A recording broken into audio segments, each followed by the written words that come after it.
दोस्तों, भारत दुनिया का एक लौता ऐसा देश है जहां हर 100 किलोमीटर पे पहनावा, भाषा, खाना और संस्कृति पूरी तरह बदल जाती है। उसी देश का एक महत्वपूर्ण राज्य है वेस्ट बंगाल, जो कि बहुत सारे इतिहासों और रोचक तथ्यों से भरा हुआ है। नमस्कार दोस्तों, स्वागत है आपका एजीके टॉप 10 में। तो दोस्तों, आज बंगाल के 10 ऐसे इंटरेस्टिंग फैक्ट्स के बारे में जानने की कोशिश करेंगे जिसे आप आज से पहले शायद ही जानते होंगे, जैसे उसके बारे में कुछ कड़वे सच और कुछ नए फैक्ट्स। तो पूरा जानने के लिए वीडियो के अंत तक हमारे साथ बने रहें और आपसे एक रिक्वेस्ट है कि हमारी इतनी मेहनत के लिए वीडियो को एक लाइक करके नए व्यूअर्स चैनल को सब्सक्राइब जरूर कर लें। तो चलिए वीडियो शुरू करते हैं।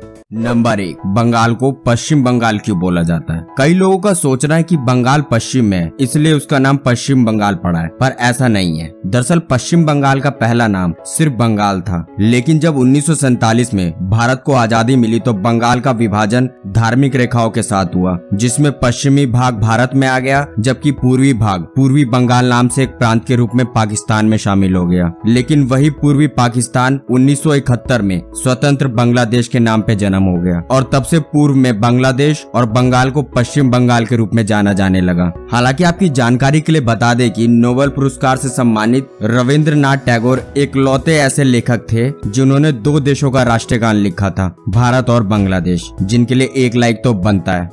बंगाल भारत का एरिया के हिसाब से 13वां सबसे बड़ा राज्य है और आबादी के नजरिए से ये चौथा सबसे बड़ा राज्य है, जो कि 3 देश बांग्लादेश, नेपाल और भूटान समेत 5 राज्यों से अपने बॉर्डर को साझा करता है, जहां लगभग 1000 पुरुषों पर 950 महिलाओं का अनुपात है और बंगाली लड़कियों को विश्व में सबसे आकर्षित लड़कियों का राज्य बोला जाता है। साथ ही बंगाल में कुल 23 जिले हैं, जिसका सबसे बड़ा शहर कलकत्ता को माना जाता है। नंबर 3, क्या बंगाल एक गरीब राज्य है? दरअसल बंगाल की गरीबी को हम इससे समझ सकते हैं कि अगर देश में कुल 4 लाख भिखारी हैं, तो उसमें से 1 लाख भिखारी बंगाल में मौजूद। और ये बात हम नहीं, union ministry of social justice of India बोल रही है। और इसके अलावा 20,000 से ज्यादा बंगाली हाथ वाले रिक्शे के साथ अपनी जिंदगी काट रहे हैं और लगभग 75% ऐसे लोग हैं जो गरीबी रेखा से नीचे के हैं, जिनके पास कोई नौकरी मौजूद नहीं है आज। वैसे कलकत्ता पहला ऐसा भारतीय राज्य था जहां आईटी हब की बात की गई थी, पर उस समय के जो मुख्यमंत्री थे ज्योति बासु, उन्होंने क्या बोला, भैया अगर कंप्यूटर आ गया तो सारी नौकरी चली जाएगी। और 1980 में उन्होंने इस प्रस्ताव को रिजेक्ट कर दिया और बेंगलोर ने पकड़ लिया। और आज उसका असर देख सकते हैं आप। बेंगलोर में अगर 100 नौकरी आती है तो उसमें से 30 लोग बंगाली होते हैं उस जॉब को अप्लाई करने के लिए।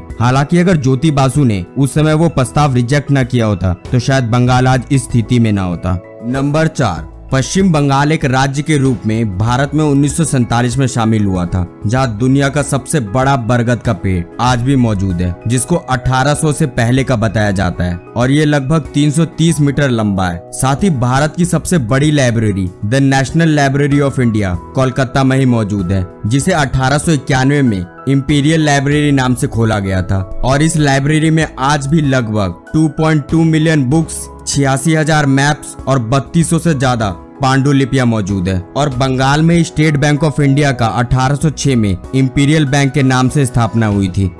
Number 5, land of renaissance. दरअसल बंगाल को पूर्ण जन्म का भूमि कहा जाता है, जिसने आज तक कई समाज सुधारक और जनता के ज्ञान के लिए अपना योगदान दिया है और समाज के लिए एक बेहतर सामाजिक और सांस्कृतिक बदलाव लाया है, जिसमें से कुछ नामचीन हस्तियों का नाम है सुभाष चंद्र बोस, स्वामी विवेकानंद, विद्यासागर, रविंद्रनाथ टैगोर। साथ ही बंगाल के लोगों का मानना है कि वो सिर्फ लिखने या गाने का ही काम करेंगे, जिसके लिए उन्होंने 5वीं क्लास से ही लिटरेचर, पोएट्री, डांस या म्यूजिक में से किसी एक को चुनना एकदम अनिवार्य कर रखा है, जिस वजह से हमें आज तक कई बड़े बंगाली कलाकार भी मिले हैं, जैसे कि श्रेया घोषाल, अरिजीत सिंह, कुमार सानू जैसे कई बड़े कलाकार बंगाल ने दिए हैं। नंबर 6, राजनीति। बंगाल में 26 जनवरी 1950 से 30 जून 1977 तक कांग्रेस का राज रहा है। उसके बाद 21 जून 1977 को पहली बार सीपीआई पार्टी चुनी गई, जिसमें ज्योति बासु को मुख्यमंत्री बनाया गया और उन्होंने 21 साल तक बंगाल पर राज किया। हालांकि उसके बाद भी 10 साल सीपीआई रही, लेकिन जब बंगाल के लोगों को समझ आया कि बंगाल में ना ही कोई अब इंडस्ट्री और ना कोई इंफ्रास्ट्रक्चर बचा है, तब जनता द्वारा उन्हें नकार दिया गया। और तभी टाटा ने बंगाल में एंट्री मारी और रतन टाटा ने सोचा हम उठाएंगे बंगाल को। और रतन टाटा ने वहाँ की जमीन लेने के बाद 1000 लोकल लोगों को नौकरी देने का वादा किया और तभी ममता बनर्जी धरने पर बैठ गई। उनका कहना था कि जमीन भी हमारी और सिर्फ 1000 लोगों को ही नौकरी। ऐसा बोलकर उन्होंने कई किसान और लोगों को अपने तरफ आकर्षित कर लिया और कई दिनों तक धरने पर बैठी रही, जिसके कारण टाटा को बंगाल छोड़ना पड़ा और उसका फायदा ममता बनर्जी को अगले चुनाव में मिला और लोगों ने उन्हें मसीहा समझकर मुख्यमंत्री बना दिया, जो कि पिछले 10 साल से बंगाल को संभाल रही है, जहां पर 42 लोकसभा और 16 राज्यसभा की सीट मौजूद है। नंबर 7, दुनिया के किसी भी कोने में कोई भी फुटबॉल लीग हो, आपको कभी भी कोई बंगाली नहीं मिलेगा जिसे टीम और लीग के तथ्यों के बारे में कुछ पता ना हो। दरअसल बंगालियों में फुटबॉल बुखार वास्तव में काफी प्राचीन है, जो भारत के सबसे पुराने फुटबॉल क्लब मोहन बागान से लेकर सौरव गांगुली पिचिंग एथलीटो दो कोलकाता इस बात को प्रमाणित करता है। साथ ही विवेकानंद युवा भारती स्टेडियम भारत का सबसे बड़ा फुटबॉल स्टेडियम है, जहाँ 1997 में फेडरेशन कप का सेमीफाइनल भी खेला जा चुका है और उस वक्त 1,31,000 रिकॉर्ड दर्शक मौजूद थे। इसी फुटबॉल प्रेम ने भारतीय फुटबॉल टीम को पीके बनर्जी और कृष्णु दे जैसे महान फुटबॉलर दिए हैं। नंबर 8, चावल की खेती के मामले में बंगाल सबसे पहला राज्य है देश का, जो पूरे देश का चावल का 15% की पूर्ति करता है और बंगाल देश का सबसे बड़ा चावल उत्पादक है। हालांकि इसी वजह से वहाँ की फेवरेट डिश भी फिश कड़ी है और आप अगर बंगाल में जाकर वेजिटेरियन खाना ऑर्डर करते हैं तो आपको वहाँ पर मछली जरूर मिलेगा, क्योंकि बंगाली मछली को पानी का फल मानते हैं। दरअसल बंगाल में चावल की खेती से लगभग 3 लाख से ज्यादा लोगों का घर चलता है, जहाँ पर चावल के 5000 किस्मों के वेराइटीज पाए जाते थे, पर कई वेराइटीज दोषपूर्ण कृषि प्रथाओं की वजह से आज खत्म हो गई है।